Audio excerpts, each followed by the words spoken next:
আসসালামু আলাইকুম। আমি চলে এসেছি আপনাদের জুয়ের আম্মু। যদি এটা আমার আজকে প্রথম ভিডিও। আজকে দেখতেছি যে বোরকা পরাতে কেমন লাগতেছে। এই তো রেডি হয়ে বের হয়ে গেলাম, বাচ্চাকে কোলে নিলাম, একটু চুমু দিব, আসতেই চায় না, তারপরে জোরাজোরি করে নিলাম আর কি। রিক্সায় উঠলাম, বাবা সে দেখে ঘুমাই যাচ্ছে, বোন আবার এদিকে মন খারাপ করে আছে, ভাবলাম ওকে একটু ফিল্টারটা কি দান করবো, দিলাম দান করে। এ বাবা সে তো খুব হাসি, রে বাবা পৌঁছে দেয়। আর যাই হোক, আমি চলে আসলাম রেস্টুরেন্টে।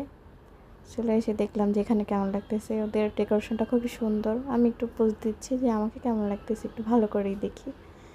এর ফাঁকে পাস্তা অর্ডার দিয়ে দিলাম। পাস্তাটা খুব ভালো লাগতেছিল দেখতে, মাশাআল্লাহ, অনেক অনেক সুন্দর দেখতে। খেতেও আলহামদুলিল্লাহ অনেক ভালো ছিল। এর আগে আমি 4-5 বার খেয়েছি, অনেক অনেক ভালো ছিল। যাই হোক, বোনকে খাওয়াইতে নিয়ে চলে আসলাম। এর ফাঁকে যদিও বোনের কয়েকটা ছবিও তুলে দিলাম। অনেক সুন্দর, মাশাআল্লাহ মাশাআল্লাহ। আমিও একটা ছবি তুলে নিলাম। আজকে এই পর্যন্ত। সবাই ভালো থাকবেন, সাথে থাকবেন, পেজটা ফলো দিয়ে। আল্লাহ হাফিজ, টাটা।